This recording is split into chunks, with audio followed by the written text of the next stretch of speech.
Bakıda qadınlara hədə-qorxu gələrək şantaj etməkdə ittiham olunan 1987-ci il təvəllüdlü bloger Cəmil Quliyevin işinə Ali məhkəmədə baxılıb. Teleqrafın əldə etdiyi xəbərə görə Cəmil Quliyev sosial şəbəkə və digər vasitələrlə tanış olduğu, eyni zamanda pul qarşılığında onunla münasibətdə olan qadınları şantaj edib.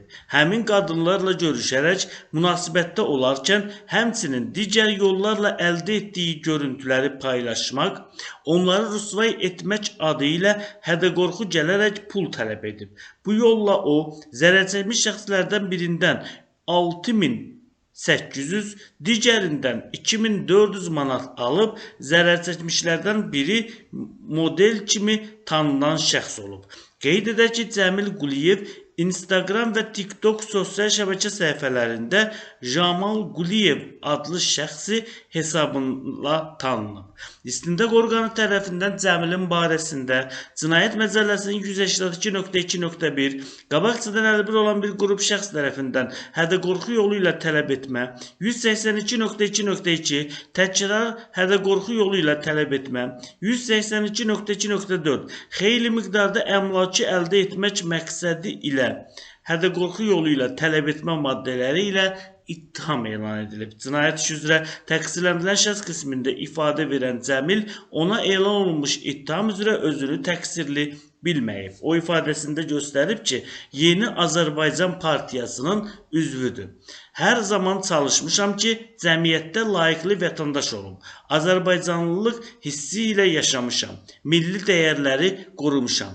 Gürcüstanın Batumi şəhərində yerləşən, baş ofisi isə Rusiya Federasiyasının Moskva şəhərində olan tütün məlumatları istehsal fabrikinin təsisçisi və baş direktoru olmuşam. Rəhbərlik etdiyim müəssisədə 87 Azərbaycanlı işlə təmin olunub. Bu biznes fəaliyyətini vətəndə də davam etdirmək məqsədi ilə 2019-cu ildə Azərbaycana qayıtmışam. Həmin fabriki Batumi şəhərindən Quba rayonuna gətirmək istədim. Bu məqsədlə leasing yolu ilə xarici markalı 7 maşın aldım. Avtomobilləri leasing şirkət tərəfindən qanunsuz yolla mənimsənildiyi üçün bu barədə şikayət etsəm də şikayətə baxan olmadı. Bununla bağlı Instagram və TikTok sosial şəbəkələrində özümə məxsus səhifədə paylaşımlar etdim. Nəticədə gördüm ki, vətəndaşlar öz problemlərinin işıqlandırılması üçün mənə müraciət edirlər, deyə Cəmil ifadəsində göstərib. Təqsirləndirilən şəxsin sözlərinə görə sosial şəbəkələrdə əsas problemlərdən olan narkotik vasitələr və qadın alveri ilə mübarizəyə başlayıb. Mənim məqsədim sosial, faydalı və maarifləndirici paylaşımlar etmək, müasir cəmiyyətdə problemlərini ölkəyə müxtəlif yollarla gətirilib, xüsusən də gənclərin və yeniyetmələrin bəlasına çevrilmiş narkotik alverçilərini, gənc qadın və qızları əxlaqsız yollarla çəkməklə onların üzərində pul qazanan qadın alverçilərini qınaq predmetinə çevrilməklə cəmiyyəti məlumatlandırmaq olub. Artıq video bloger kimi fəaliyyət göstərdiyim bir vaxtda Camal adlı bir şəxs əlaqə saxlayaraq Bilgək qəsəbəsindəki evlərin birində satışa hazırlanan 4 kiloqram psixotrop maddə metafetaminin olduğunu bildirdi. Mən dərhal hüquq mühafizə orqanlarına rəhbər şəxsləri ilə əlaqə saxladım, bu barədə məlumat verdim və həmin yerə getdim. Söhbət əsnasında məlum oldu ki, Camal öz arvadını ev sahibinə pul müqabilində cinsi əlaqədə olmaq üçün təşkil edib. Lakin həyat yoldaşının iş müddəti 2 saatı keçdiyi üçün mənim vasitəmlə cəzalandırmaq istəyib. Camaldan nə işlə məşğul olduğunu soruşdum. Açıq aydın şəkildə qadın ticarəti ilə məşğul olduğunu bildirdi. Camaldan polisdən qorxub qorxmadığını soruşdum. Camal öz himayədarlarının adını çəkərək aylıq həmin şəxsə patent ödədiyini bildirdi. Bir gün sonra Camalın barəsində məlumat topladım və bununla bağlı hazırladığım materialı paylaşdım. Daha sonra Camalın arvadı əlaqə saxladı və paylaşdığım materialı sosial şəbəkələrdən silinməyimi istədi, deyə o ifadəsində göstərib. Cəmilin ifadəsinə görə Panda ləqəbli pərinin haqqında ona məlumat verilib.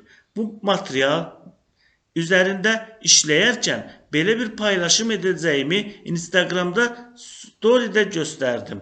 Hazırladığım materialı yaymaq istədim. Rasim adlı şəxs zəng edərək pərinin şəhid və qazi ailələrinə yardım etdiyini və bu bir neçə ailəni himayəsinə götürdüyünü bildirdim. Mən pəri ilə əlaqə saxladım. Bu barədə məlumatı ondan da dəqiqləşdirdim. Bir neçə gün sonra Rasim mənimlə görüşmək istədiyini dedi. Görüş zamanı Rasim cibindən pul çıxardı, avtomobilindəki su qabı yerinə qoydu və pulu pərinin şirinlik kimi mənə göndərdiyini dedi. Mən Rasimə pəridən pul istəmədiyimi söylədim və pəriyə zəng edib pulu nə üçün göndərdiyini soruşmasını istədim. Rasim isə bu pulun şirinlik olduğunu bildirdi.